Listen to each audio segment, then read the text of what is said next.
النهارده الفيديو فعلا يستاهل ان انتوا تجربوه. الوصفة تستاهل ان انتوا تجربوها من كتر حلاوتها ومن كتر جمالها ومن كتر طعمتها.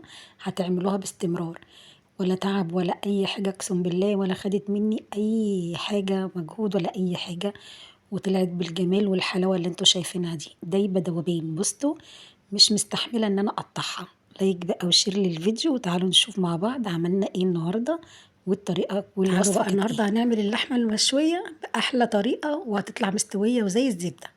أول حاجة بجيب عندي كيس ألمونيا، طبق ألمونيا قصدي، أو ورق ألمونيوم. أنا ما كانش عندي ورق الألمونيوم فاتصرفت وكان عندي الأطباق دي فجبتها. حطيت الأول ورقة الزبدة وتنيتها نصين كده بحيث ان هي تبقى طبقتين كده من تحت، يبقى تحت طبقتين عشان تبقى سميكه شويه. هنزل بقى باللحمه بتاعتي على الورق اللي انا عملته ده، وهنزل بكوبايه زبادي. اللحمه دي ممكن تكون اللي هي الانتركوت دي او اي نوع لحمه هيستوي معاكي ان شاء الله بالطريقه دي. هحط شويه فلفل اسود وهنزل بورقه اللورة وهنزل بحبه شطه صغيرين كده حسب ما بتحبي. طبعا لو ما بتحبيش ما تحطيش. وشويه بهارات لحمه. مش هحط على اللحمه المشويه اكتر من كده، وهحط نص معلقه سكر ومعلقه ملح بس. مش هحط بقى حاجه تاني غير كده. واحط شويه زيت من على الوش، وهي دي كل المقادير. يبقى حطينا زبادي، فلفل اسود، حطيت بهارات، حطيت ملح، حطيت حبه سكر، وحطيت ورقه اللورة، وحطيت زيت ومعلقتين خل صغيرين او معلقه خل صغيره على حسب كميه اللحمه. يعني الكميه اللي انا حطاها دي معلقه خل بس، بتدي سوى للحمه، بتخلي اللحمه ما تاخدش منك سوى. واخر حاجه بقى هدعك بقى كل اللحمه بالزبادي اللي انا حطيته وحطيت عليه البهارات دي والزيت والكلام ده كله. وادعك اللحمه من فوق كده. مش هقلبها بقى من هنا ومن هنا لان كده كده الصوص هينزل تحت وهتتشرب كلها، فما تقعديش تقلبيها كلها وتبهدلي الورقه بتاعتك. عندي بقى حته دهن انا نزلت بيها، ودي بقى هتسيح معاكي وهتدي اللحمه طراوه جميله، وهتخلي اللحمه جوسي كده وطريه وحلوه. حتة دهن، حتة سمين كده قطعيها فوق اللحمة. وهنجيب بقى الورق بتاعتنا ونقفل اللحمة القفلة اللي انتوا شايفينها الجامدة دي. أهم حاجة ما تخليش أي حاجة طالعة مفتوحة، يعني حاولي تكمريها كمرة حلوة. بصوا كده، وتقفلي عليها بالطبق. طبعا لو في ورق ألمونيوم هتلفيها تاني بعد ده كله يعني. ممكن تعمليها في صينية عادي وتعمليها بالورق الألمونيوم من في قلب الصينية. بس أنا ما كانش عندي ورق ألمونيوم فاتصرفت يعني. كان عندي الأطباق دي موجودة. هنجيب بقى هنا صينية ونحط كمان الطبق اللي احنا عملناه الألمونيا ده في قلب الصينية. هنا أنا بوريكم ممكن تقفلوا تغطوها كده. ممكن لو ما عندكيش الأطباق دي هتحطي أي صينية تانية فوق الصينية وبس. هنجيب بقى مية مغلية وهننزل بيها في قلب الصينية.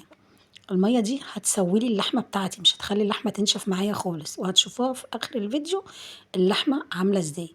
أنا هنا بقى عشان ما عنديش ورق ألمونيوم فلازم طبعا أغطي ورق الزبدة عشان ما يتحرقش مني. فجبت بقى طبق كان عندي ألمونيوم برضو، كنت جايبة فيه حاجات يعني، فما رميتوش، غسلته وشلته ونفعني اهو. قصيته كده زي ما انتوا شايفين وغطيت بيه الحتة المكشوفة اللي هي فيها الورق الزبدة عشان ورقة الزبدة ما تتحرقش مني. وكمان هغطيها وحطيت بقى فيها طبعا مية سخنة ودخلتها، شغلت الشواية بس وطيتها قوي قوي وشغلت من تحت. وكل ما المية تنشف بحط لها مية. تعالوا بقى شوفوا المنظر عامل ازاي.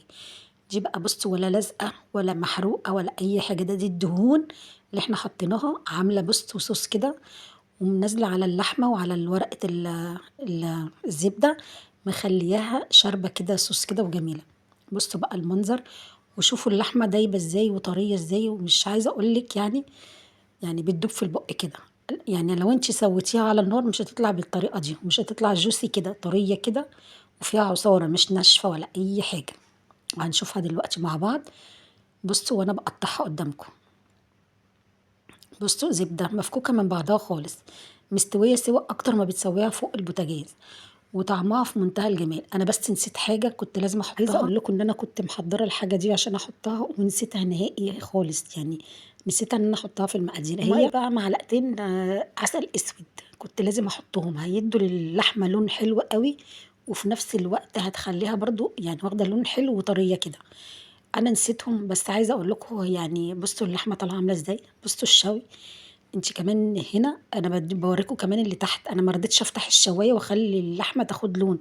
يعني انت بعد ده كله ممكن تشيلي الطبق الورق اللي فوق اللي احنا حطيناه وغطينا بيه ده، وتفتحي الشوايه دقيقه وتاخد لون. انا ما فتحتش الشوايه وما خليتهاش خدت لون، هي مشويه كلها في الفرن وطالعه واخده لون من غير حاجه. بس لو كنت فتحت الشواية وشلت الورقة كانت هتاخد اللون اللي انتوا شايفينه ده. وعايزة اقول لكم بقى لو قلبت اللحمة من تحت كده هتلاقيها واخدة لون كمان جميل من تحت اكتر من فوق. عشان كده قلت لكم ما تدعكوش في الاول خالص اللحمة كلها بالزبادي، هي كده كده الصوص هينزل تحت وهيشويها. وفعلا بصوا زي ما قلت لكم طالعة طرية بطريقة وفيها عصارة كده واخر جمال. لايك بقى وشير للفيديو لو عجبكم.